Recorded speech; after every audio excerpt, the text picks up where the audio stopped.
Hey guys, we just got back from our 7-night Royal Caribbean cruise on Star of the Seas. I want to give you 5 things that I learned on this trip that I wish I would have known ahead of time. Stick around to the end because I'm going to give you a hidden bonus that I am pretty confident Royal Caribbean is not going to be happy about with me telling you.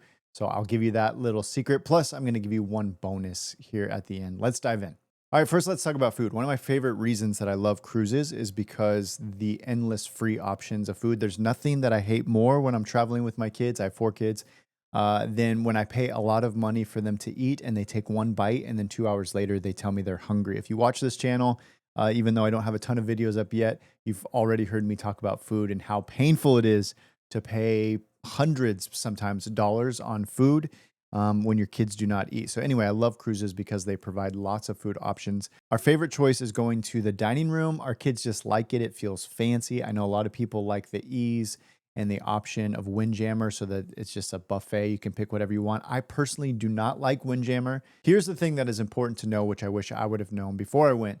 We had my time dining at 6:30, which means we had a scheduled set table every time, same waiter, same table every single night at 6:30. The problem is sometimes our kids would get hungry before 6:30. So on the very first day, I went up and I said, "Is it possible for us to change to 5:30?"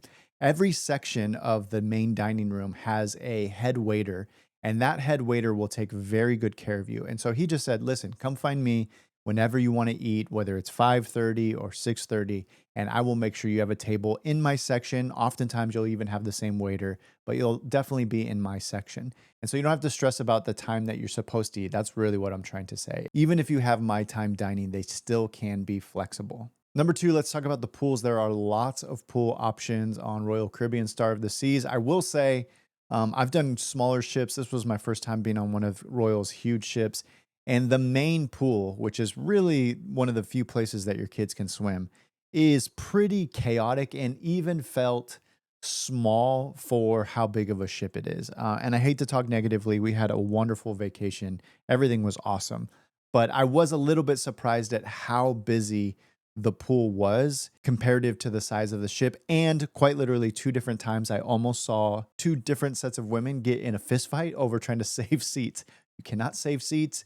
And people were trying to save seats. People were claiming that they didn't save seats. It was quite entertaining, but also frustrating. Trying to find pool seats was just a little bit chaotic to the point of some people wanting to get in fights over it. We ended up finding what's called the Cove Pool, which is right across the deck from the main pool. And that seemed to be more calm, a little bit less crowded. It was still hard to find seats, but it was less hard. And the whole environment was just a little bit more calm. It's more shallow. And so our kids were able to play over there. It's also an infinity pool. So also as a parent, I could see my kids swim and look at the ocean. Whereas at the other pool, I'm just sitting looking at the crazy chaos of the pool and people fighting, which was entertaining, but not quite as relaxing as the ocean breeze. So what I would do is I would go over to the Cove Pool, which is on the same deck as the main pool, just across the way. There also happens to be a little Mexican restaurant for free right there.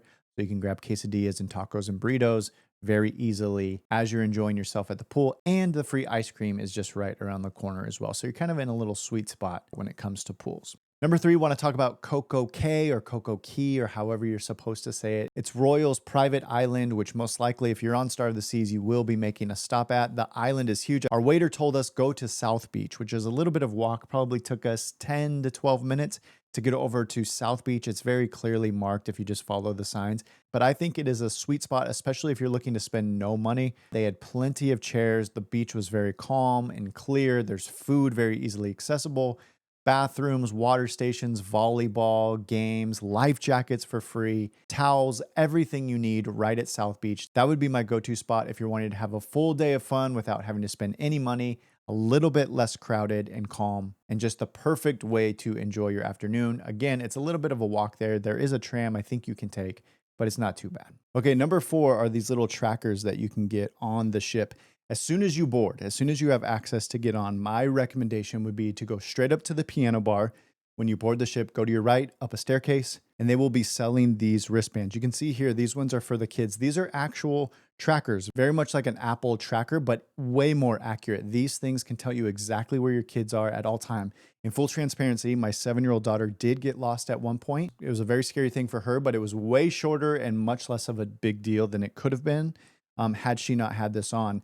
She went to go on a water slide. I was waiting for her. She came off. I didn't see her. Time went by and I was like, she should be here by now. I realized she clearly had got lost. I went on my app. I was able to track her down to the foot of where she is. I will say it's a little bit, it's slightly delayed, but not enough to make a huge deal. These are, at the time when I bought them, $15 for the trackers. For the adults, you can get $10 ones. And these ones will allow you to get into your room or even charge. They're essentially your C-Pass. So if you want to charge your drink or buy something or get into your room, you can use these. All of these are reusable. So now that we've bought them once, at the time that I'm recording this at least, we can go back on a Royal ship and just activate them. They'll put it onto our new room and you never have to buy one again, for now at least. All right, number 5, this is one that I think Royal Caribbean would probably get mad at me for telling you. Hopefully this video doesn't get deleted. But when we went on Star of the Seas, there are 6 main water slides, and this is really a huge reason why we went on the ship. However, 4 of the 6 slides were closed during the duration of our sailing, which means there were only 2 for, I don't know how many people are on, 10,000 people or whatever. So 10,000 cruisers, in theory, are supposed to share 2 slides, which makes for really long lines. So beyond just missing out on the other 4 slides, you had to wait a long time to go on the 2. So I heard rumors that they were giving some people who were asking a 10% discount as a way to compensate and say that they're sorry for future cruises. So what they were doing is they were taking 10% off whatever you paid for that cruise and applying it to your next cruise. Well, I had a stroke of boldness and I went straight up to guest services and I said, you know, are you able to offer compensation for most of the water slides being down? Without any problem at all. They said, we would be happy to give you 10%. And I said, can you do 15? And they said, yes, we can do 15. I've also heard rumors online that people were even getting up to 20%. I'm sorry, Royal. I don't think I'm supposed to be sharing this information. But if at any point you feel like the cruise was not satisfactory, I do think Royal is trying hard to make sure that you are satisfied as a customer. Don't be a jerk. I wasn't rude to them. I didn't complain and make a big scene. I just said, hey, this was a little bit of a bummer. Are you offering any kind of compensation? And they were very gracious and quick to offer a compensation. Number 6, and this is just kind of a bonus, kind of a side note FYI here. We booked the family infinite balcony suite. I think that's how you say it, infinite balcony or something like that. It's the balcony that is basically one glass wall with the top half of the glass window that comes down and turns into a balcony.